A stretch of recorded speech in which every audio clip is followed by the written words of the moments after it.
शुक्लांबरधरं विष्णुं शशिवर्णं चतुर्भुजं प्रसन्नवदनं ध्यायेत् सर्वविघ्नोपशान्तये। सरस्वती नमस्तुभ्यं वरदे कामरूपिणी विद्यारम्भं करिष्यामि सिद्धिर्भवतु मे सदा। गुरुर्ब्रह्मा गुरुर्विष्णु गुरुर्देवो महेश्वर गुरु साक्षात् परं ब्रह्म तस्मै श्री गुरवे नमः। वागर्धाव संपृक्त वागर्ध प्रतिपत्ते जगतः पितरौ वन्दे पार्वती परमेश्वरौ। అమ్మలగన్న అమ్మ ముగురమ్మల మూలపుటమ్మ చాలా పెద్దమ్మ సురారులమ్మ కడపాడ పుచ్చినమ్మ తనలో నమ్మి వేల్పుటమ్మ మనమ్ముండేటి అమ్మ దుర్గా మా అమ్మ కృపా దీక్షిత మహత్వ కవిత పటుత్వ సంపద హరి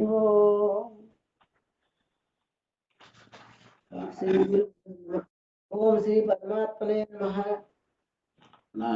నా మూడో అధ్యాయం చెప్పాలన్నారు కదా, నాలుగో అధ్యాయం ప్రారంభం.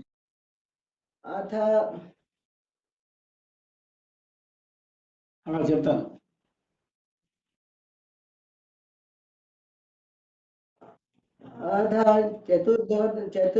చతుర్థోధ్యాయ జ్ఞాన కర్మే సన్యాస యోగ అంతర్గత శ్లోక పారాయణం కరిష్యామహే.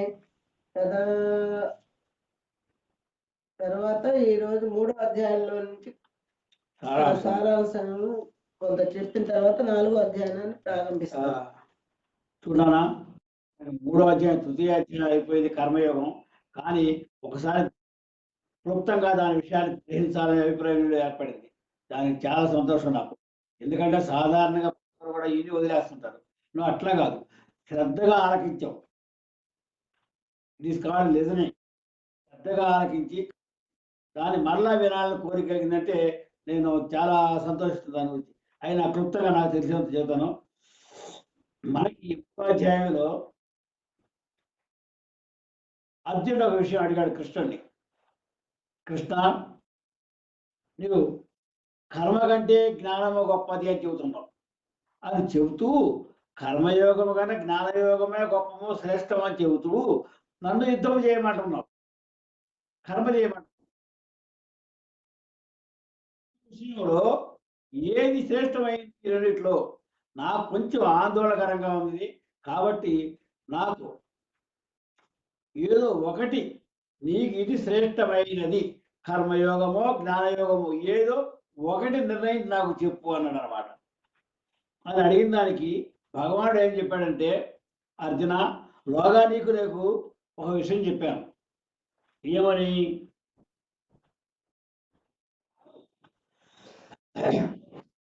రెండు నిష్ఠలు కలవు లోకంలో, రెండు నిష్ఠలు కలవు. ఒకటి అందులో జ్ఞానయోగము, రెండోది కర్మయోగం. ఈ రెండు మార్గాలు వేరైనా కూడా ఫలితం ఒకటే, ఫలితము ఒకటి. అయితే ఇందులో సాంఖ్య యోగులు జ్ఞాన మార్గాన్ని, అలాగే మామూలు యోగులు కర్మయోగాన్ని ఎంచుకుంటారు. వారి వారి యొక్క అభిష్టాన్ని బట్టి ఏదైనా కూడా ఫలితం ఒకటే. మార్గాలు ఎన్నైనా చేరే గమ్యస్థానం మాత్రం ఒకటి అని చెప్పాడు అనమాట. అని చెప్పి మానవుడు కర్మలను ఆచరించకుండా ఉండలేడు. కానీ కర్మలను ఆచరించకుండా ఉండేట్లయితే యోగనిష్ఠుడు కాలేడు. అట్లాగే కర్మలను పూర్తిగా త్యజించేస్తే, పూర్తిగా త్యజించేసిన వాడికి అతనికి సాంఖ్యనిష్టను పొందలేడు. సాంఖ్యం అంటే జ్ఞానం అనమాట, జ్ఞానయోగమును పొందలేడు. కాబట్టి కర్మలు చేయవలసినది. అయితే ఇందులో బలవంతంగా బాహ్య ఇంద్రియాలని అరికెట్టి లోపల మానసికంగా మాత్రం ఆ ఇంద్రియ యొక్క విషయ భోగాలను మాత్రం అనుభవిస్తూ ఉంటాడు. బయటికి మాత్రం ఇంద్రియాలను అరికెట్టి ఏమి చేయట్లేదు అన్నట్టుంటాడు.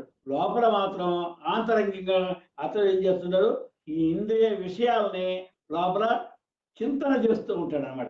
అలాంటి వాడిని మిథ్యాచార్యులు అంటారు, ఇప్పుడు మూఢులు అంటారు అన్నమాట. కాబట్టి ఎవరైతే మనస్సుతో ఇంద్రియాలను వశపరుచుకొని ఆసక్తి లేకుండా, కర్మఫలం మీద ఆసక్తి లేకుండా ఇంద్రియముల ద్వారా కర్మయోగాన్ని ఎవరు చేస్తుంటారో వారు శ్రేష్ఠ పురుషులు, అలాంటి వారు శ్రేష్ఠులు. కాబట్టి ఓ అర్జున, నీవు శాస్త్ర విహితమైనటువంటి కర్తవ్య కర్మలను ఆచరిస్తూ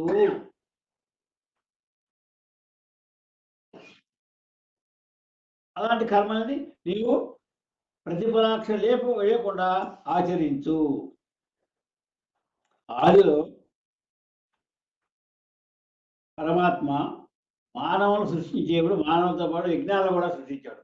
యజ్ఞాలు కూడా సృష్టిస్తూ మీరు ఉభయులు కూడా పరస్పర సహకారంతో ఉన్నాడు. యజ్ఞములు అంటే దేవతల ద్వారా మీరు యజ్ఞం చేయటం వలన దేవతలు తృప్తి పడతారు. దేవతలు తృప్తి పడి మీకు మీ యొక్క కోరికలు నెరవేరుస్తారు. అంటే ఆహార పదార్థాలని సమృద్ధిగా సమకూరుస్తారు అన్నమాట. ఈ విధంగా ఒకరికి ఒకరు పరస్పరము సహకారం చేసుకుంటూ మీరు ఉభయులు వృద్ధి కంటే అని చెప్పి ఆదిలో అన్నాడు అన్నమాట. అందుకని మానవుడు తప్పనిసరిగా కర్మ చేయాలి. ఎందువల్ల చేయాలి? ఒక్క విషయం గుర్తించాలి. ప్రాణులన్నీ అన్నం నుండే జన్మించినవి. మనం జాగ్రత్తగా ఆలోచిస్తే ప్రాణులు జీవులన్నీ కూడా అన్నం అంటే ఆహారం నుండే పుట్టినవి. మీరు బాగా ఆలోచించండి. మనం ఆహారం తీసుకుంటే అది జీర్ణమయ్యి రక్తంగా మారి రక్తము నుండి శుక్లశోణితాలు వచ్చి ఆ రెండు సంయోగం వలన ఇంకో శిశువు జన్మిస్తున్నాడు. కాబట్టి శిశు జన్మ కారణం ఏమిటి? అన్నం. కాబట్టి ప్రాణులన్నీ అన్నం వల్లే జన్మించినవి. ఈ అన్నము వర్షం వల్ల ఏర్పడినది. అంటే ధాన్యము, కూరగాయలు ఇవన్నీ కూడా మానవుడికి ఆహారం ఏంటి? ధాన్యము, కూరగాయలు. ఇవన్నీ కూడా ఎట్లా? వర్షం. ఈ వర్షము యజ్ఞం వల్ల ఏర్పడింది. యజ్ఞములు వివిధ కర్మల వల్ల ఏర్పడాయి. వివిధ కర్మలు దేనివల్ల? వివిధ కర్మలకు మూలం ఏమిటి? వేదములు. వేదములకు మూలం ఏమిటి? పరమాత్మ. కాబట్టి ప్రతి యజ్ఞములందు కూడా పరమాత్మ అంతర్లీనమై ఉంటాడు. అందువలన మనం యజ్ఞాలు తప్పనిసరిగా చెయ్యాలి. యజ్ఞములు చేయటం వల్ల దేవతలు సంతోషిస్తారు. దేవతలు ఎప్పుడైతే ఈ యజ్ఞ ఫలాన్ని తీసుకొని వారు సంతోషించారో అప్పుడు వారు మనకు కావాల్సినటువంటి సౌకర్యాలు చేస్తారు. మన కోరికల్ని వారు నెరవేరుస్తుంటారు. ఈ విధంగా ఒకరొకరు ఉన్నారు. ఇందులో ఇంకో పదం చెప్తాడు. యజ్ఞశిష్టాన్నము అని ఒక మాట అన్నాడు. అంటే యజ్ఞము చేయగా మిగిలిన పదార్థము. యజ్ఞములు చేస్తూ భగవంతునికి మనం ఆహార పదార్థాలను సమర్పించిన తర్వాత వారు స్వీకరించిన తర్వాత మిగిలిన ఆహారాన్ని మనం భుజించాలి. అది భుజించడం వల్ల మన యొక్క పాపకర్మలన్నీ కూడా నశించిపోతాయి. మానవుడు శ్రేష్ఠుడు అవుతాడు అని చెప్పాడు అనమాట. అది యజ్ఞశిష్టాన్నం అంటారు దాన్ని. యజ్ఞశిష్టాన్ని గురించి చిన్న కథ తర్వాత చెప్తాను నీకు, దాని యొక్క విశిష్టత గురించి. అయితే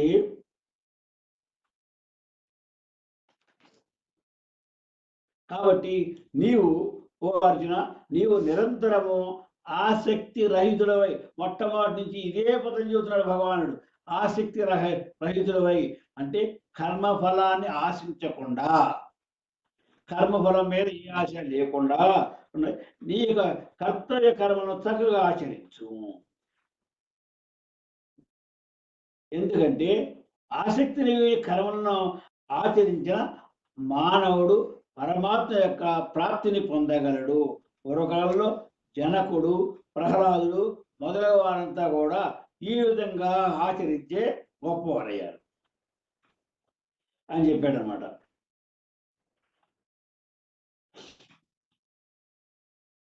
కాబట్టి ఓ అర్జున, ఈ ముల్లోకములో నాకు కర్తవ్యం అనేది ఏదీ లేదు. ఎందుకంటే దేని యొక్క ఫలితాన్ని ఆశించను, దేనితో నాకు బంధం లేదు. కాబట్టి నేను కార్యక్రమం చేసినా చేయకపోయినా ఒకటే. అయినప్పటికీ కూడా లోకహితమును కోరి నేను కార్యక్రమాలు చేస్తూనే ఉంటాను. లోకహితమును కోరి అంటే భగవంతునికి అవతారం అయ్యే, భగవంతుని యొక్క అవతారం అంతా కూడా లోకహితమును కోరే. దుష్ట శిక్షణ, శిష్ట రక్షణ, అంతే కదా. ఆయన ఇద్దరికి ఆయన మోక్షాన్ని ఇస్తాడు. అయితే అక్కడ దుష్టుల్ని శిక్షించి శిష్టుల్ని రక్షించి ఇద్దరికి కూడా మోక్షాన్ని ఇస్తారనమాట. అంటే రావణాసురుడు గొప్ప క్రూరుడే, దుర్మార్గుడే అందరి దృష్టిలో. కానీ అతన్ని కూడా ఇతను ఏం చేశాడు, తనకి బుద్ధి చెప్పి ఆయనకి ఆత్మకి మోక్షం ఇచ్చాడు. అట్లాగే హిరణ్యకశిపునికి అయితే ఇక్కడ అవతారాలు ఎందుకు అనే ప్రశ్న కూడా మనకు రావచ్చు. తన యొక్క భక్తుడు కానీ విరోధ భక్తులు వీళ్ళంతా కూడా భగవంతుల్లో నవవేద భక్తులు కాక ఇది 10వ రకం అనమాట. వైరభక్తి ఇది. ఏ విధంగా చేసినా కూడా భగవన్నామ స్మరణ చేస్తున్నాడు కాబట్టి భగవంతునికి భక్తి. అతను ఏ రకంగా కోరాడో ఆ రకంగానే సంహరించాడు. హిరణ్యకశిపుడు ఏ విధంగా కోరాడు, నరుడుగా ఉండకూడదు, జంతువుగా ఉండకూడదు. అంటే నరుడు వల్ల కాకూడదు, జంతువు వల్ల కాకూడదు, పగల కాకూడదు, రాత్రి కాకూడదు, ఇట్లా అదే బయట కాకూడదు, లోపల కాకూడదు, ఇట్లా అనేక కోరికలు. ఆ విధంగానే జన్మించి ఆ విధంగానే చేశాడు. రావణాసుడే ఉన్నాడు, ఒక్క మానవుడు తప్పి దేని మీద కూడా దేంతో కూడా నేను రక్షించకూడదు అన్నాడు ఆయన. ఎందువల్ల ఆయన దృష్టిలో మానవుడు బలహీనుడు. అందువలన శ్రీరామావతారం ఎత్తారు. రాముడు కేవలం మానవుడుగానే అతని యొక్క ప్రవర్తన అంతా మానవ ప్రవర్తనలాగా ఉంది. రామాయణం మొత్తం మీద రాముడు ఎప్పుడు కూడా నేను భగవంతుడని చెప్పలేదు, భగవంతుడిలా ప్రవర్తించలేదు. మానవుడిలాగానే ప్రవర్తించాడు, మానవుడిలాగానే ఆయన సంహరించాడు. అంటే మనం గ్రహించాల్సింది ఏమిటి, భగవంతుడు మనం ఏ విధంగా మనం మానసికంగా ఏ విధంగా మనం కోరుకుంటుంటామో ఆ రంగానే మనల్ని అనుగ్రహిస్తాడు ఆయన. కాబట్టి మనం ఎప్పుడు కూడా మంచిగానే కోరుకోవాలన్నమాట.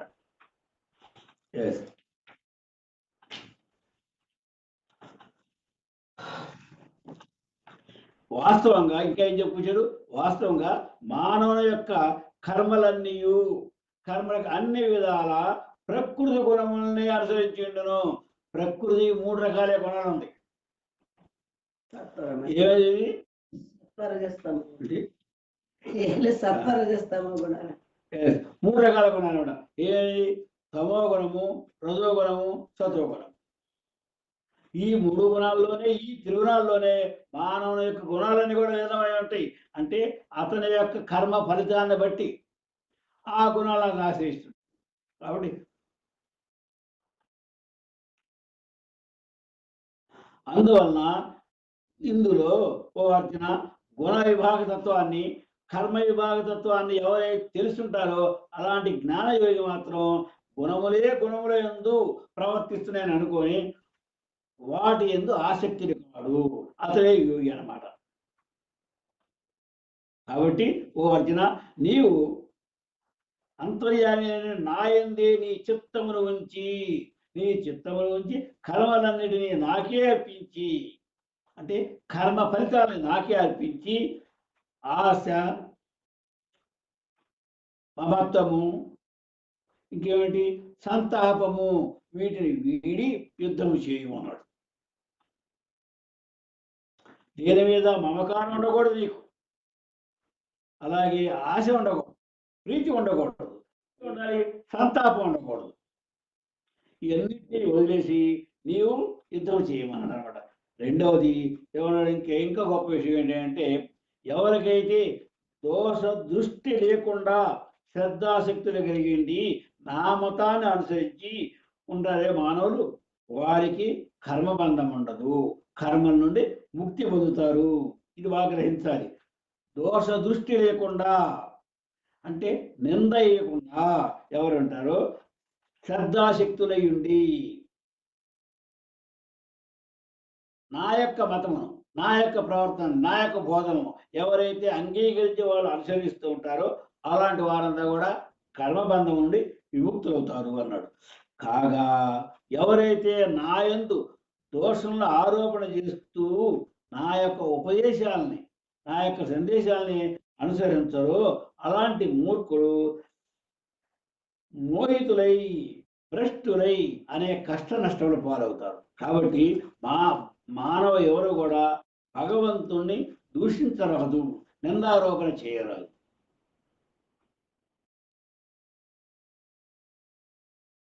తర్వాత ఏం చెప్పుకొచ్చారంటే, ప్రతి మానవుని యొక్క ఇంద్రియముల యందు రాగద్వేషాలు దాగి ఉంటాయి. ప్రతి మానవుని యొక్క ఇంద్రియముల్లో రాగద్వేషాలు ఈ రాగద్వేషాలు ఉన్నంత కాలము ఇతనికి ఏమనుంటుంది మనసులో ఎక్కువగా అభిమానము, దురాభిమానము ఈ రెండు చోటు చేసుకుంటాయి.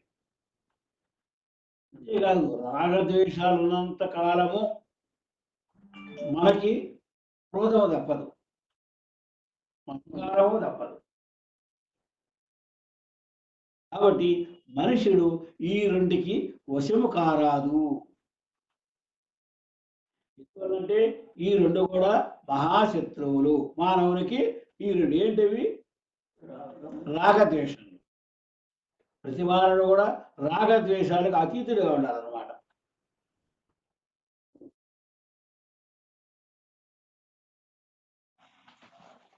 రెండవది ధర్మము, పరధర్మము, స్వధర్మము. పరధర్మంలో మనకి ఎన్ని శోణాలు ఉన్నప్పటికీ స్వధర్మములో అన్ని శోణాలు లేనప్పటికీ కూడా పరధర్మము కన్నా స్వధర్మమే మిన్నా అన్నాడు అనమాట. ఎందువలన? పరధర్మము భయంకరము. స్వధర్మము ఆచరిస్తూ ఆ కష్టాలు ఓర్చోలేక నీవు ప్రాణం వదిలేసినా కూడా అది నీకు శ్రేష్టమేను అన్నాడు. కాబట్టి పరధర్మం కన్నా స్వధర్మం మిన్నా అని చెప్పుకొచ్చాడు అనమాట. రెండవది అప్పుడు అర్జునుడు అడిగాడు. అర్జునుడు ఏమని చెప్పి అడిగాడు ఆయన్ని? మళ్ళీ ఏమంటే తన యొక్క సందేహాన్ని అర్జునుడు ప్రశ్నేశాడంటే అర్థం ఏమిటి? తన యొక్క సందేహాన్ని తెలియపరిచాడు అనమాట. ఏమన్నా సందేహము? మానవుడు తన ఇష్టము లేకున్నాను ఇతరులు బలవంతముగా చేసినట్లుగా దేని ప్రభావం చేత ప్రేరితుడై ఇతడు పాపములు చేయుతున్నాడు. మానవుడు పాపం చేయకపోయి ఎట్లాగూ? రాజుగారు ఉన్నారు, భటులు ఆజ్ఞాపించాడు. భటులు ఏమని ఆజ్ఞాపించాడు? పలానా నేరం చేశాడు కాబట్టి అతన్ని శిక్షించండి అని చెప్పి. ఆయన మీద కోపం లేదు, శిక్ష అంత కోరిక లేదు. కానీ రాజుగారు ఆజ్ఞించారు కదా, రాజుగారు ఆజ్ఞించారు కూడా చేయాలి. అట్లా ఎందుకు ఆ విధంగా చేయగలుగుతున్నాడు? అప్పుడు భగవానుడు వచ్చారనమాట. ఏమని చెప్పుకొచ్చాడు? మానవులంతా కూడా రజోగుణముతో ఉద్భవించిన వారే. ప్రతి మానవ యందు రజోగుణం ఉంటుంది. ఈ రజోగుణము నుండి ఉత్పన్నమయ్యేదే కామం, కోరిక. కామం అంటే కోరిక. కోరికలు కేవలము మానవులకి ఎక్కువ ఉంటాయి. కోరికలు అనంతమై, కోరికలు ఈ కామం అనేది అనంతం అంటే తీరేది కాదు. కాబట్టి రజోగుణం నుండి ఉద్భవించేది కామం. ఆ కామం ఏమవుతుంది? ఆ కోరిక తీరితే సంతోషం, తీరకపోతే క్రోధంగా మారుతుంది. మానవునికి రజోగుణం వలన కామం ఏర్పడుతుంది. కామానికి తీరలేదనుకోండి క్రోధమే ఏర్పడుతుంది.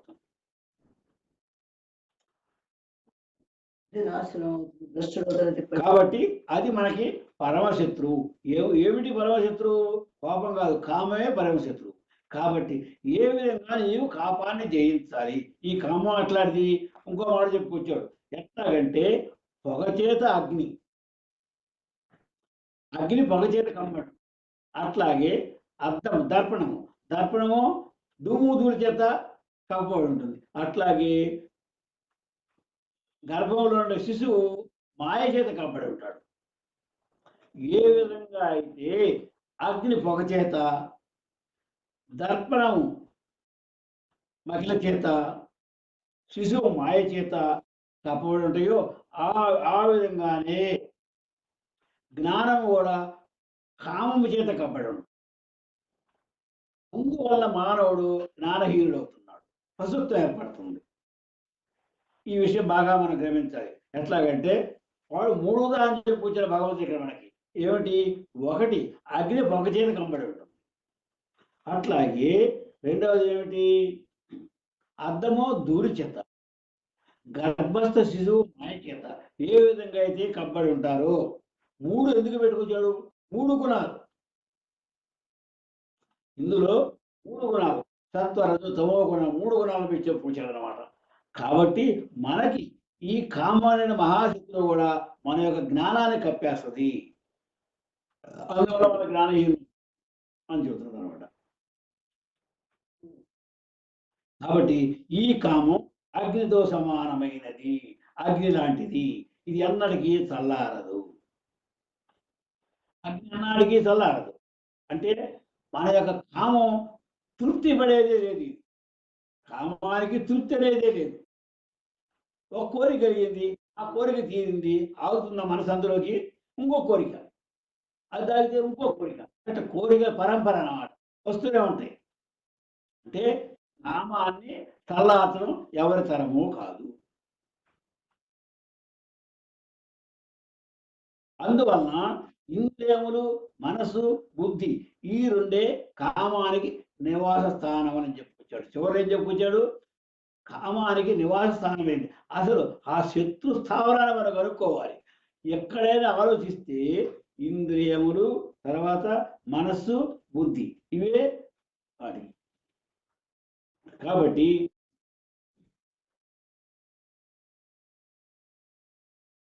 అర్జున, మొట్టమొదటి నీవు ఇంద్రియాలని వశపరుచుకో, ఇంద్రియాలను జయించు. ఇంద్రియాలను ఎలా జయించగలుగుతావు? నన్ను చెప్పుకున్నాం మనం. ఏ ఇంద్రియం ఏ కోరికనైతే కోరుతూ ఉంటుందో, వాంఛిస్తూ ఉంటుందో, నీవు ముందు ఆ ఇంద్రియాన్ని ఆ దృశ్యాన్ని నుంచి మరల్చు. ఆ దృశ్యాన్ని మరల్చి ఆ దృశ్యం వైపు పోకుండా చూడు ఆ ఇంద్రియాన్ని. అట్లా ఇంద్రియాలు నియంత్రించు. అలాగే మనసును బుద్ధి, బుద్ధి ఎలా నియంత్రించాలి? జ్ఞానయోగము ద్వారా, జ్ఞాన చింతన ద్వారా నీ బుద్ధిని పరిశుద్ధం చేసుకో. ఇటువైపు ఇంద్రియాలని నియంత్రించావు, ఇటు బుద్ధిని నియంత్రించావు. ఈ రెండు నియంత్రణ అయినప్పుడు మనసు ఇంకా ఏమీ చేయలేదు, ఇటు పోలేదు. ఇంకా ఈ రెండు పనిచేస్తేనే మనసు చెలించేది. ఇటు ఇంద్రియాలు, ఇటు బుద్ధి, ఈ రెండు కూడా ఏమీ చేయనప్పుడు మనకి పని లేదు, అది అణిగిపోతుంది, మన వశం అవుతున్నాడు. ఈ విధంగా నీవు ఇంద్రియాలని, మనసుని, బుద్ధిని వశం చేసుకున్నప్పుడు ఏమవుతుంది? కామము అనేది అణిగిపోతుంది. కామం ఎప్పుడైతే అణిగిపోతుందో అప్పుడు నీలో ఉన్నటువంటి ఆత్మ ప్రకాశం కనపడుతుంది. ఎంతవరకైతే కామం కప్పి ఉంటుందో అంతవరకు ఆత్మ ప్రకాశం మనకు కనపడదు.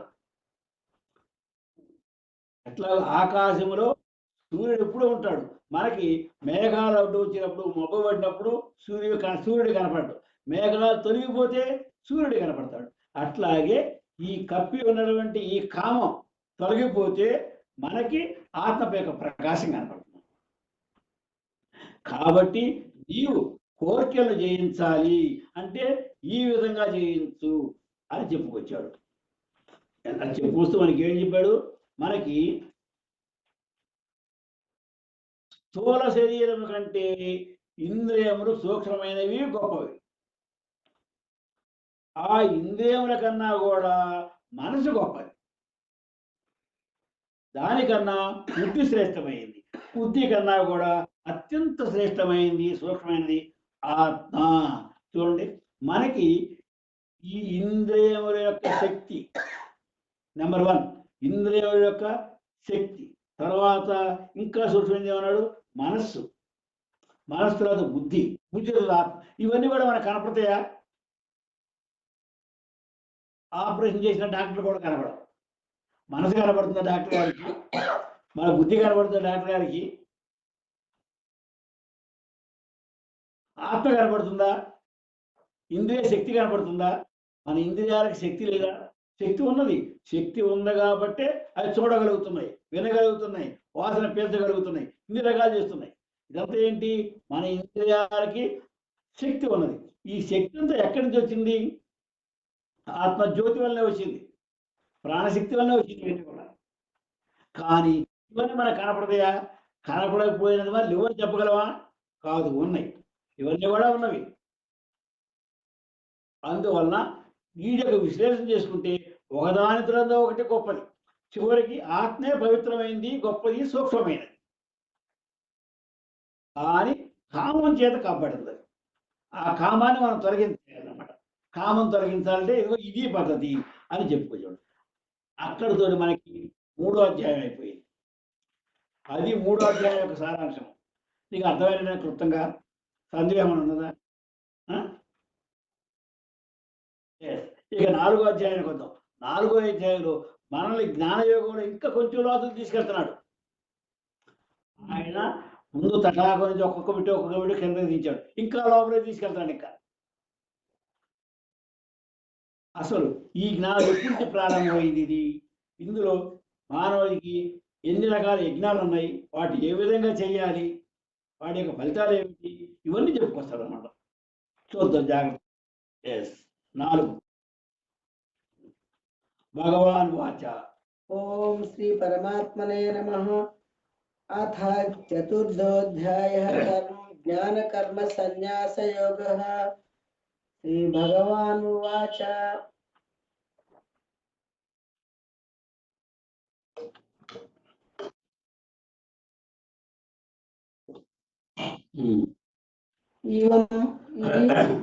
ఇమం వివస్వతే యోగం ప్రోక్తవానహమవ్యయం. వివస్వాన్మనవే ప్రాహ మనురిక్ష్వాకవే బ్రవీత్. ఇమం వివస్వతే యోగం ప్రోక్తవానహమవ్యయం. వివస్వాన్ మనవే ప్రాహ మనురిక్ష్వాకవే బ్రవీత్. ఇమం ఈ యోగమును, ఇమం అంటే ఈ యోగము అంటే ఈ జ్ఞానము, ఈ గీతను, ఈ భగవద్గీతను ఏమన్నాడు?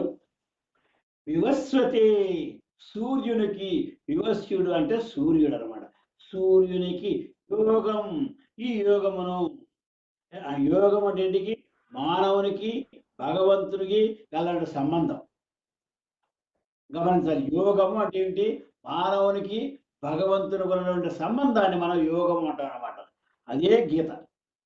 మనకి భగవద్గీత చెప్పేది ఏంటి? భగవంతునికి మానవునికి ఉన్న సంబంధాన్ని తెలియజేస్తుంది. ఏ ఒక్కరి గురించి చెప్పట్లా, ఇది ఏ ఒక్క వ్యక్తిని గురించి చెప్పట్లా, సమస్త మానవానికి ఇది హితవు చేస్తుంది. మానవునికి పరమాత్మకి నీకు సంబంధం ఇది, పరమాత్మను పొందాలంటే నువ్వు ఈ విధంగా చెయ్యాలి అని చెప్తున్నాడు అనమాట. కాబట్టి యోగము, ఈ యోగమును మొట్టమొదటిలో ఆదిలో వివస్వతి సూర్య భగవానికి ప్రోక్తవాన చెప్పి ఉంటిని.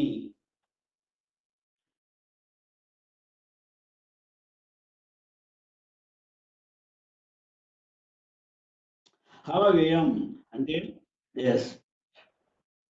నేను నాశనము లేని శాశ్వతమైనటువంటి ఈ యోగమును సూర్య భగవానికి మొట్టమొదటి చెప్పాను నేను. కృష్ణుడు ఏమంటున్నాడు? ఈ యోగాన్ని, శాశ్వతమైనటువంటి నాశనం లేనటువంటి ఈ యోగాన్ని నేను మొట్టమొదటిలో ఆదిలోనే సూర్య భగవానికి ఉపదేశించాను. తర్వాత ఏమంటున్నాడు? వివస్వాన్ అంటే ఆ సూర్యుడు ఏం చేశాడు? మనవే అంటే తన కుమారుడైనటువంటి వైవస్వత మనవునకు చెప్పాడు. సూర్యుని యొక్క కుమారుడు ఎవరు? వైవస్వత మనవు. మనువు చెప్పాడు. ఆ మనవే మానవులకు తండ్రి. మానవులకు ఆది తండ్రి మనవు అన్నమాట. ఇప్పుడున్న మనవు పేరు వైవస్వత.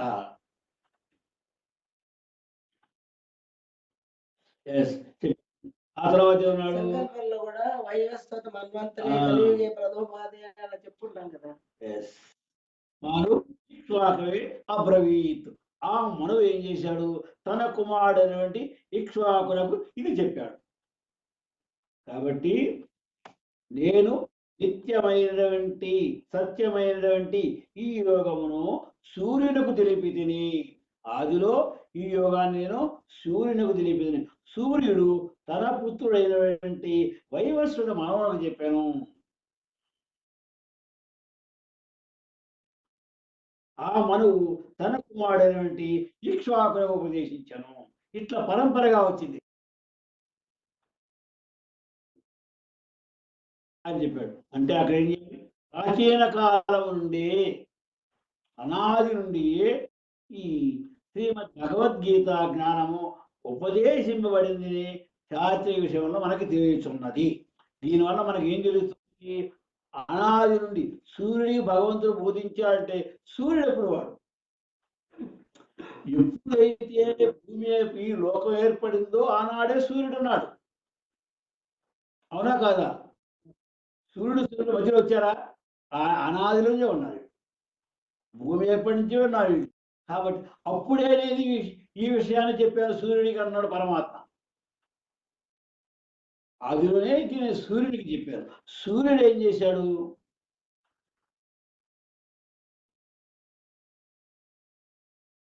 కాబట్టి భగవానుతో నిత్య సంబంధముతో ఆధ్యాత్మిక జ్ఞానమును సంపాదించుటే మానవ జన్మ యొక్క లక్ష్యము.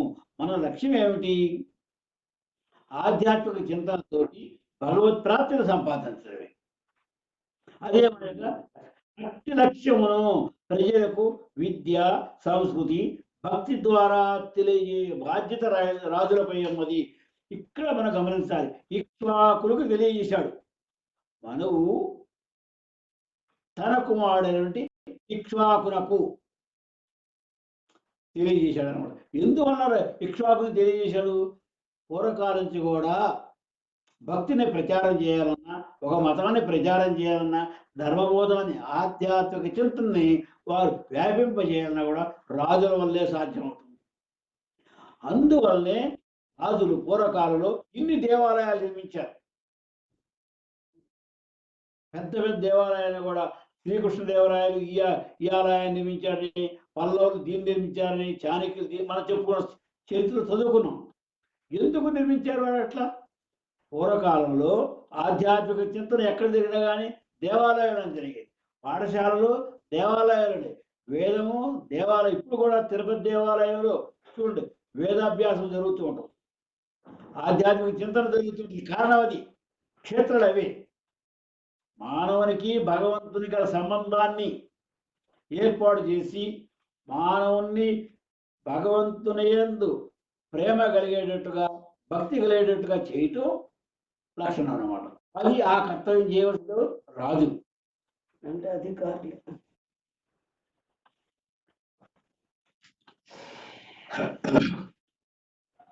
కాబట్టి త్రేతాయుగ ఆరంభంలోనే భగవానుడు ఈ జ్ఞానమును సూర్యునకు చెప్పాను. ఇక్కడ విషయాన్ని మనం జాగ్రత్తగా గమనించాలి. త్రేతాయుగ ఆరంభములో భగవానుడు ఈ గీతా బోధని సూర్యుడికి చేశాడు. త్రేతాయుగానికి యుగం ఏంటి? త్రేతాయుగానికి ముందున్న యుగం. యుగాల్లో మొట్టమొదటి యుగం ఏంటి?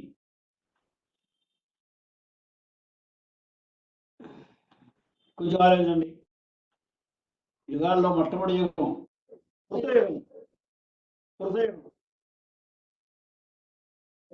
కృతయుగం, రెండవది త్రేతాయుగం, మూడవది ద్వాపరయుగం, నాలుగవది కలియుగం.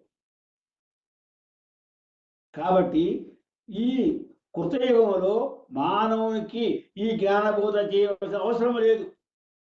కారణం ఏమిటి? అక్కడ ఉన్నవారంతా కూడా జ్ఞానులే. కృతయుగంలో ఉన్నవారంతా జ్ఞానులే. అర్థమైందా? వారంతా కూడా వేరే కర్మ చేయవలసిన అక్కర్ల వాళ్ళు ఏది చేసినా కానీ మంచిగానే చేస్తారు. వాళ్ళు అంటే వాళ్ళలో ఉన్నదాన్ని కూడా ధర్మచింతనే, లోభబుద్ధి లేదు. వారంత గొప్పవారు అన్నమాట. వారికప్పుడు ఈ భగవద్గీతతో సంబంధం లేకుండా పోయింది. ఆనాడు ఎక్కడికి వచ్చింది? ఇది త్రేతాయుగం నుండే ప్రారంభమైంది. అందుచేత త్రేతాయుగ ఆరంభంలోనే భగవానుడు, ఆ అంతర్యామి అనే భగవానుడు సూర్యునికి దీన్ని ఉపదేశం చేశాడు. కాబట్టి వివస్వానం చేత, ఆ సూర్యుని చేత మనువు బోధించబడింది. అంటే అతని యొక్క కుమారుడైన మనువు బోధించాడు. మనవుడు దాన్ని ఏం చేశాడు? తన కుమారుడైనటువంటి భూమండలానికి రాజు అయినటువంటి శ్రీరామచంద్రుని యొక్క ఉద్భవించినటువంటి రఘువంశానికి మూల పురుషుడైనటువంటి అయినటువంటి ఇక్ష్వా మహారాజుకు చెప్పింది. అందులో మొట్టమొదటి దీన్ని గ్రహింపజేసింది ఎవరంటే ఇక్ష్వాకులు. ఆయన పేరు మీదే ఇక్ష్వాకు కులం అని ఏర్పడింది. శ్రీరామచంద్రుడు ఆ కులానికి చెందినవాడే, ఇక్ష్వాకుల వంశానికి చెందినవాడే. ఇప్పుడు ఇక్కడ ఒక విషయం మనం గమనించాలి. ప్రతి వ్యక్తికి కూడా నామం తన యొక్క పేరుతో పాటు తన యొక్క మతంతో పాటు గోత్రం పేరు ఉంటుంది. నీవు ఏ గోత్రం, వివాహ కార్యక్రమాల్లో కానీ మిగతా పుణ్య పాప కార్యక్రమాల్లో కానీ గోత్రం పేరు కూడా చెబుతారు. నీది ఏ గోత్రము అంటారు. ఇప్పుడు అది నందీశ్వర గోత్రం. అట్లాగే వారి ఇక్ష్వాకుల అంటే ఆది పురుషుడు ఆయన. గోత్రం అంటే ఇక్కడ మనం గుర్తుపెట్టుకోవాలి నాన్న, ప్రతి ఇంటి పేరు ఒక ఊరి పేరే. ఈ విషయాన్ని గ్రహించరు. ప్రతి ఇంటి పేరు ఒక ఊరి పేరే. నీ యొక్క ఇంటి పేరు మీద ఒక గ్రామం ఎక్కడో ఉన్నది, అది నీకు తెలియదు. అలాగే నీ గోత్రం అంటే ఆది పురుషుడు, మూల పురుషుడు ఎవరు, ఆయన పేరు మీద ఆ గోత్రం నడుస్తూ ఉంటుంది. అందువల్లనే సహోత్రీయులకు ఒకే గోత్రమైన వారికి వివాహం చేయరు. కారణం అదే. ఒకే గోత్రానికి చెందిన వారంతా కూడా అన్నదమ్ముల కింద లెక్క. అర్థమైందా? కావచ్చు, కులం కావచ్చు, వేరు కావచ్చు, సకులం అదే కులం కావచ్చు, కానీ గోత్రం ఒకటిగా ఉండరు. అది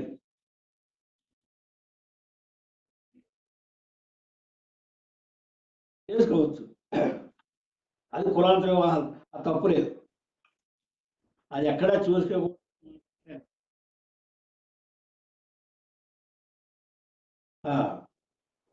వేరే కులంలో ఈ గోత్రం ఉంటుంది. వేరే కులంలో ఈ గోత్రం ఉండదు కదా, ఆ కులాన్ని బట్టి ఆ గోత్రం ఏర్పడుతుంది. అంటే ఆ కులానికి ఎవరు మూల పురుషుడు, అతని పేరు మీద ఆ గోత్రం వస్తుంది.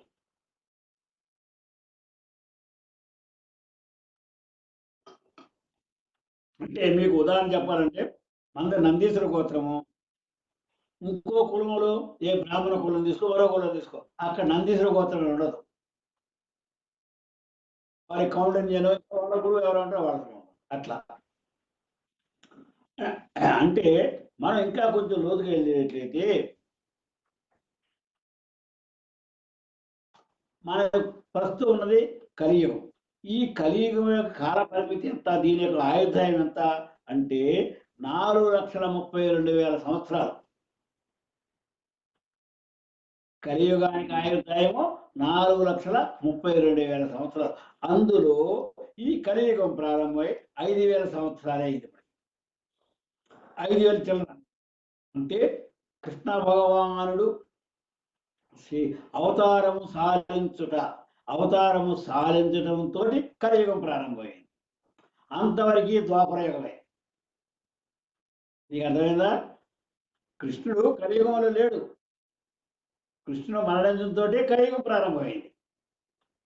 కలి ప్రభావం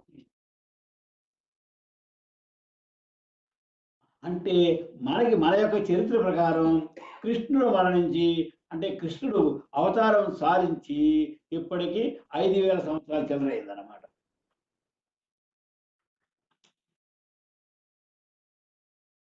అంతకు పూర్వం ద్వాపరయుగం, అంతకు పూర్వం త్రేత, ఇవన్నీ గడిచిపోయి అనగా సుమారుగా ఇప్పటికీ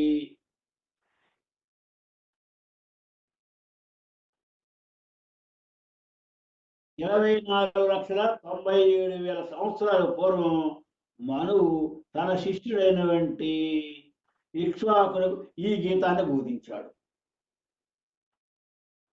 ఇది బాగా అర్థం చేసుకోవాలి. అంటే 24,97,000 సంవత్సరాలకు పూర్వం మనువు తన శిష్యుడు కుమారుడైనటువంటి ఇక్ష్వాకులకు ఈ గీతం ఉపదేశించాను.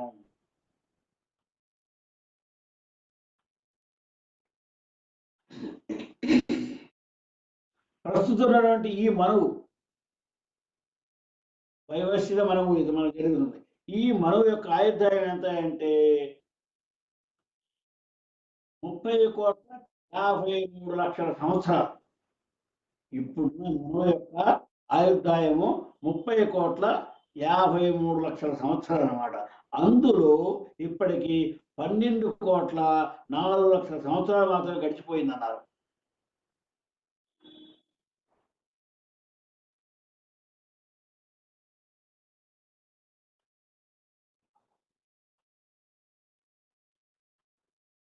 అదే జ్ఞానమును ఇంతకాలం ఏమైంది? ఈ జ్ఞానం మరుగున పడింది.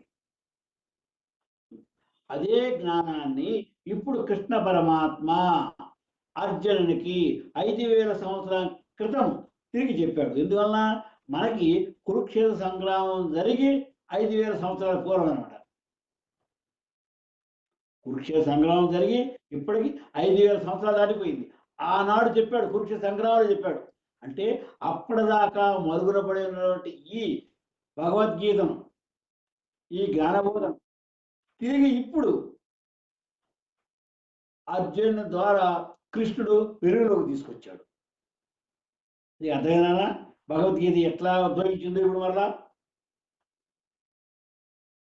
కాబట్టి 5,000 సంవత్సరాల క్రితము తిరిగి ఇది బోధించబడినది. అదే భగవద్గీత యొక్క స్థూల చరిత్ర. కాబట్టి భగవద్గీతను యథాతథముగా గురు పరంపరతోటి మనము స్వీకరించవలసి ఉన్నది. అప్పటి నుంచి ఇప్పుడు దాకా ఈ భగవద్గీత శ్లోకాల్లో ఏ ఒక్క అక్షరాన్ని, ఏ ఒక్క పదాన్ని, ఏ ఒక్క మాట ఎవరూ మార్చలేకపోయారు. ఎందువల్ల ఈ గీత మానవుడు సృష్టించింది కాదు, కేవలము పరమాత్మ సూర్య భగవానికి బోధించినది, తాను స్వయముగా బోధించింది. ఇది అక్కడి గురు శిష్య పరంపరలో వస్తూనే ఉన్నది. ఇది అది ఈనాడు మనం చెప్పుకుంటున్నాం. ఈ గీత కురుక్షేత్ర సంగ్రామమునందు కృష్ణుని చేత అర్జునుడికి బోధించబడింది. మీరు భగవద్గీత మొత్తం అర్థం కావడానికి ఇంతకాలం ప్రయత్నం చేయక్కర్లేదు. మొట్టమొదటి శ్లోకంలో మొట్టమొదటి పదాన్ని చూడండి, ఏమో చూడు. ధర్మక్షేత్రే, మొట్టమొదటి శ్లోకంలో మొట్టమొదటి పదాలు ఏమన్నాయి? ధర్మక్షేత్రే కురుక్షేత్రే అని ఉంది. అవునా? పదాలు అయ్యేగా. ప్రారంభం అదేనా? ధర్మక్షేత్రే కురుక్షేత్రే, క్షేత్రం ధర్మం కురు. వాటి విడదీసి కలుపుకుంటే క్షేత్రం ధర్మక్షేత్రే కురుక్షేత్రే, క్షేత్రం ధర్మం కురు. కురు అంటే చెయ్యి, ధర్మం చెయ్యి. ఎట్లాగూ క్షేత్రే నీవు ఏ క్షేత్రములో ఉన్నావో, నీవు ఏ క్షేత్రము ఎదురుగా ఉన్నదో దాని తగిన ధర్మం చెయ్యి. అంటే నేను తండ్రిగా ఉన్నాను, ఎదురుగా కొడుకు ఉన్నాడు. ఈ క్షేత్రంలో నేనున్నాను, ఆ క్షేత్రంలో కుమారుడు ఉన్నాడు. ధర్మం, కుమారుడు పట్ల తండ్రి చేయవలసిన ధర్మం ఏమిటి? ధర్మం కురు. కుమారుడు పట్ల ధర్మం, తండ్రికి ఏ ధర్మం ఉండాలో అప్పుడు ఆ రకంగానే ప్రవర్తించాలి. నీకు అర్థమైందా? ఒక వ్యక్తి తన ఎదురుగా ఎవరున్నారు? ఇప్పుడు ఒక వ్యక్తి, నీవు ఉన్నావు, నీ ఎదురుగా నీ భార్య ఉన్నది. భార్యతో ఎలా ఉండాలో అలా ఉండు, ధర్మం కురు అది. అలాగే నీవు నీ కుమారుడిగా ఎట్లా ఉండాలి, కుమారుడితో ఏ విధంగా ఉండాలి, ఏ విధంగా నువ్వు ప్రవర్తించాలి, అట్లా చెయ్యి. అంటే నీవు ఏ క్షేత్రంలో ఉన్నావో, నీ ఎదురుగా ఏ క్షేత్రం ఉందో ఆ దానికి తగిన ధర్మం చెయ్యి. అదే పదం అన్నిటికీ వర్తిస్తుంది. ఇప్పుడు అర్జునుడు ఎక్కడున్నాడు? యుద్ధ భూమిలో ఉన్నాడు. కాబట్టి ఆ ధర్మాన్నే చెయ్యి. నీకు అర్థమైందా? నువ్వు పరీక్ష రాస్తున్నావు, నీ క్షేత్రంలో నువ్వు ఉన్నావు, ఎదురు క్షేత్రంలో పరీక్ష వ్యాపడుతుంది. ఏం చేయాలి? ఆన్సర్ చేయాలి. క్షేత్రే ధర్మం కురు. ఆ ఒక్క పదం మనం గుర్తుపెట్టుకుంటే చాలా వరకు మనకు అర్థమైనట్లే. క్షేత్రే ధర్మం కురు అనే పదాన్ని మనం అర్థం చేసుకుంటే మనకి గీత చాలా వరకు అర్థమైనట్లే.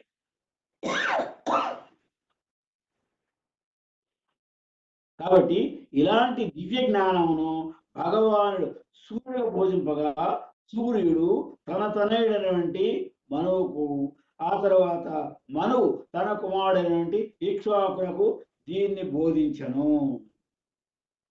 ఇట్లా పరంపరగా వచ్చిందన్నమాట ఇది.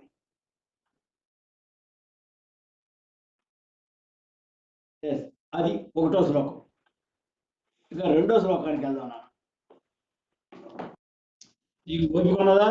ఇక టైం ఉందా? ఇంకో శ్లోకం కూడా చెప్పు. ఎస్. ఏవం పరంపరా ప్రాప్తం యువం రాజర్షయో విదుః సకాలే నేహ మహత యోగో నష్ట పరంతప. ఏవం పరంపరా ప్రాప్తం యువం రాజర్షయో విదుః సకాలే నేహ మహత యోగో నష్ట పరంతప. ఏవం ఈ విధముగా పైన చెప్పినట్లుగా ఏమైంది? పరంపర ప్రాప్తమిమం. పరంపర ప్రాప్తం అంటే పరంపర ప్రాప్తం ఇమం అర్థం అనమాట. అంటే పరంపరముగా ప్రాప్తించేటువంటి ఈ జ్ఞానము ఒకరి నుండి మరొకరికి, ఇంకొకరికి, ఇట్లా పరంపరగా వస్తున్నటువంటి ఈ జ్ఞానము మొట్టమొదటి ఎవరికి? రాజర్షియో. మొట్టమొదటిలో రాజర్షులకు. రాజే ఋషి. పూర్వకాలంలో రాజులంతా కూడా ఋషుల్లో ఉండేవారు. ఋషులు అంటే గడ్డాల మీద సంవత్సరం కాదు, ఋషుల యొక్క ధర్మాన్ని పాటించేవారు. విశ్వామిత్ర అందుచేత వాళ్ళకి రాజర్షి అని పేరు వచ్చింది.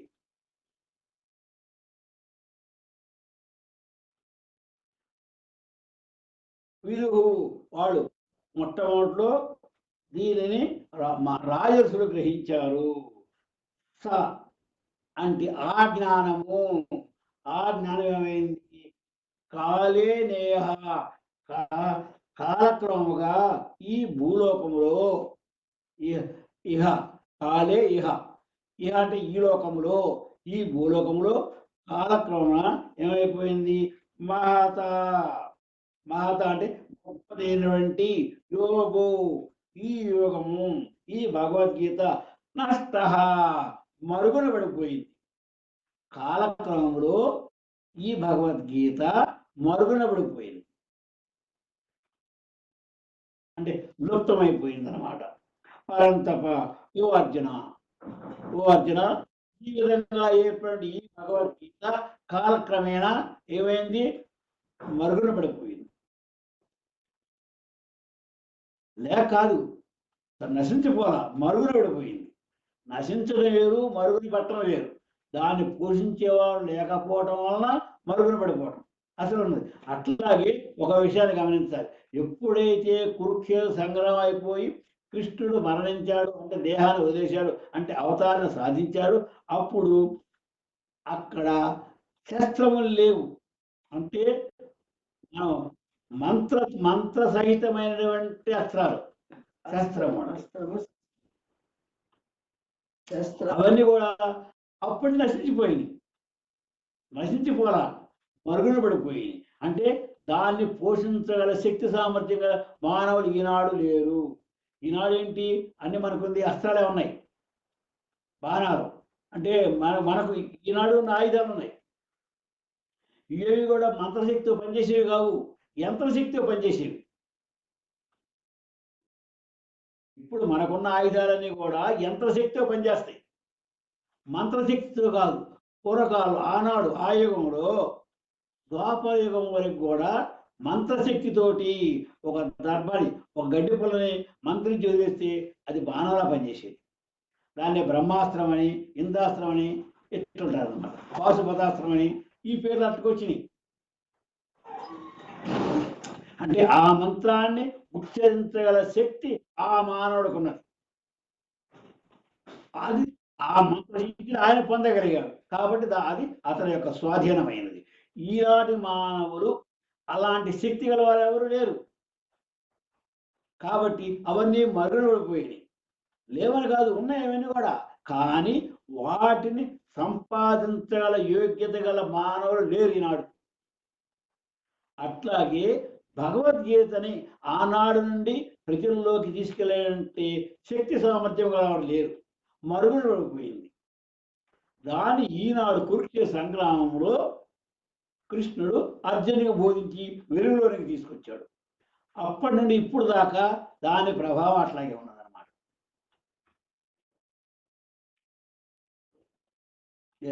కాబట్టి ఓ అర్జున, ఈ విధంగా పరంపరా ప్రాప్తమైనటువంటి ఈ యోగమును రాజర్షులు మొట్టమొదటి తెలుసుకున్నారు. కానీ అనంతరము ఈ యోగము కాలక్రమమున భూలోకమునందు లుప్తమైపోయినది, అంటే అడుగంటిపోయినది. స్త్రీల యొక్క ఆదరణ లేకుండా పోయింది, లుప్తమైపోయింది.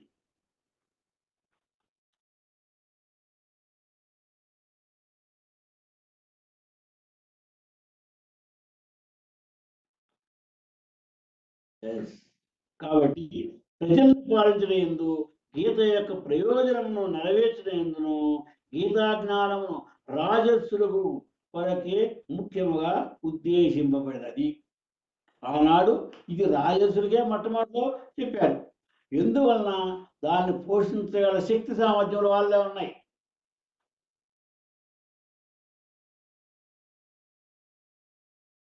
గీత యొక్క మూల ప్రయోజనము విపరీత వ్యాఖ్యాతము చేయని వారి చేత అది ఏమైంది, మరుగున పడిపోయింది. కొంతకాలానికి వచ్చేసరికల్లా విపరీతంగా దీని గురించి దుష్ప్రచారం మొదలుపెట్టారు. అందువలన దీని యొక్క ప్రాముఖ్యత తగ్గిపోయింది, మరుగున పడిపోయింది. తిరిగి దీన్ని పునఃప్రతిష్ఠ చేయాల్సిన అవసరం ఏర్పడింది. దాన్ని గుర్తించే కృష్ణ భగవానుడు తిరిగి పార్థునకు దీనికి ఉపదేశించాడు. ఇది రెండో శ్లోకం అయిపోయినా మూడో శ్లోకం నుంచి రేపు చెప్పు. ఓకే, నీకు మూడో అధ్యాయం పూర్తిగా అర్థమైనట్టే. నీడు 4 ప్రారంభం కూడా అర్థమైందా? ఇంకా ముందు ముందు ఇంకా బాగుంటున్నా 4వ అధ్యాయం. కానీ నీకు ఇంత అభిరుచి కలిగినందుకు నాకు చాలా సంతోషంగా ఉన్నది.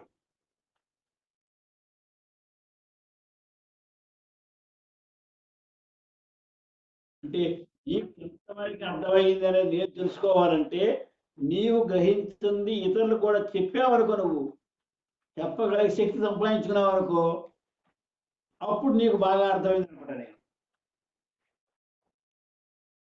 ఇప్పుడు నాకు ఈ మాత్రం అర్థమైందంటే ఈ భగవద్గీతని నేను ఎప్పుడు విన్నాను మొట్టమొదటిలో అది తెలుసా?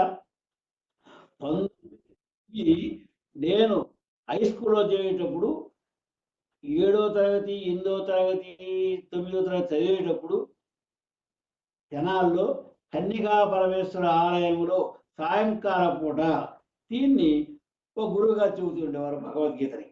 నాకు స్కూల్ 4 గంటలు అయిపోయాయి. నాకు స్టేషన్కి వెళ్ళడానికి ట్రైన్ వచ్చేసి 8 గంటలకి. ఈ లోపల ఏం చేసేవాడిని, ఈ ఆలయంలోకి వెళ్ళి కూర్చొని ఈ భగవద్గీత తినేవాడిని. అప్పుడు దీని మీద నాకు శ్రద్ధ కలిగింది.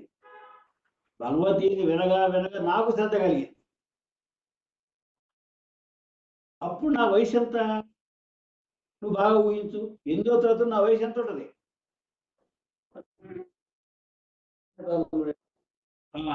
ఆ వయసులో నేను విన్నా. కానీ అప్పటి నుంచి భగవద్గీత అంటే నా మనసులో ఎక్కడో ఉన్నది. అది ఈనాటికి ఫలించింది.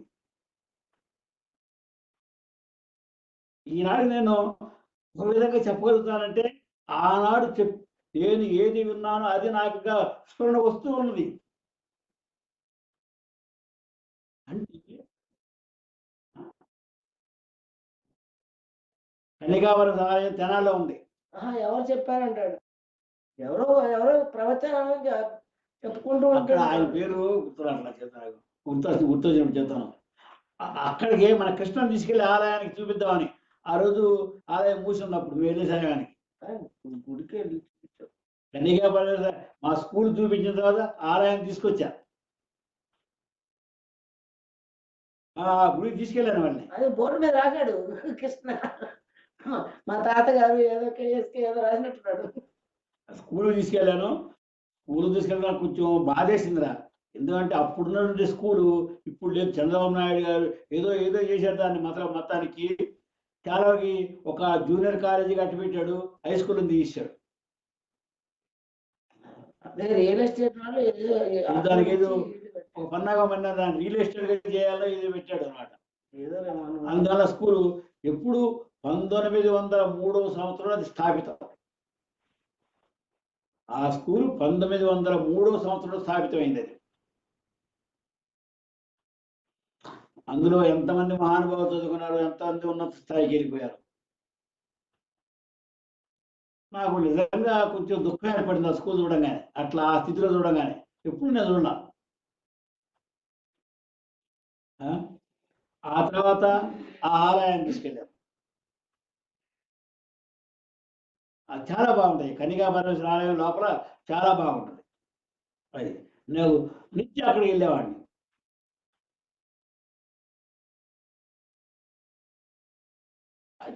చెబుతున్నా ఇట్లా భగవద్గీతని చెప్పేవారు ఈనాడు చాలా మంది ఉన్నారంటే అది మానవుల్లో అంత వికాసం ఏర్పడింది. భగవద్గీత వినాలని కాంక్ష ఏర్పడడం గొప్పతనం. ఇప్పుడు కలియుగంలో ఎప్పుడు వచ్చింది ఇది? 5000 సంవత్సరాలు వచ్చింది. కురుక్షేత్ర సంగ్రామంలో కలియుగ ప్రారంభంలోనే వచ్చింది ఇది. అప్పటి నుంచి ఇప్పటికి వస్తూనే ఉంది అట్లా.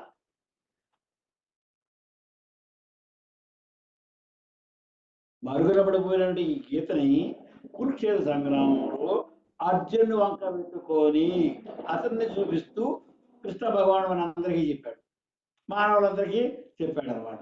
ఇప్పుడు ఏమైంది? కొంచెం జాగ్రత్తగా ఆలోచిస్తే ఎక్కడన్నా ఏ గృహంలోనన్నా ఏ ఇంట్లో అన్నా ఎవరన్నా పోతే అక్కడ గీత పెడుతున్నారు. అది చాలా దోషం అనమాట. బ్రతుకున్నవాడికి భగవద్గీత కావాలి కానీ మరణించిన వాడికి భగవద్గీత పర్లేదు.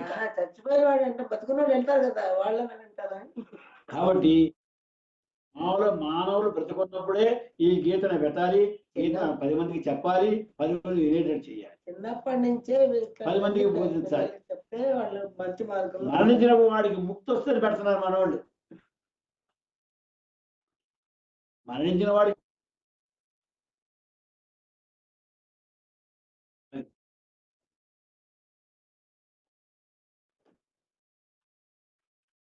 కొంతకాలానికి మానవులు కొంచెం మార్పు వస్తుంది ఆ ఉద్దేశం వచ్చింది. ఎందుకంటే మార్పు అనేది కలియుగంలో ఇప్పుడు వరకు, ఇప్పుడు కలియుగ ఆయుప్రమేయం ఎంత చెప్పాను మీకు నేను? 4,32,000 సంవత్సరాలు. ఇప్పటికి 5,000 సంవత్సరాలే గడిచింది. సుమారుగా 5,000 చిల్లర గడిచింది. ఇంకా చాలా ఆయుష్ ఉంది దీనికి.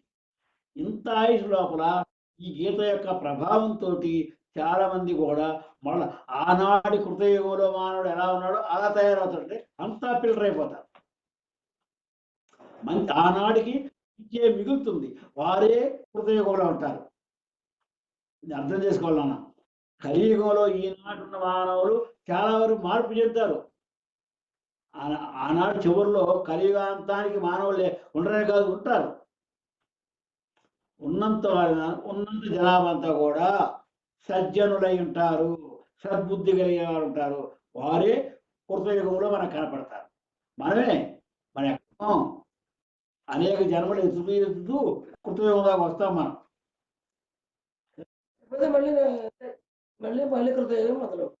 కానీ ఇప్పటి నుండి మనము ఈ ధర్మ సూక్ష్మాన్ని గ్రహించి కృష్ణుడు ఏమైతే మనకి ధర్మ మార్గాలు చెప్పాడో, ఏ విధంగా ప్రబోధించాడో వాటిని మనం ఆచరించగలగాలి.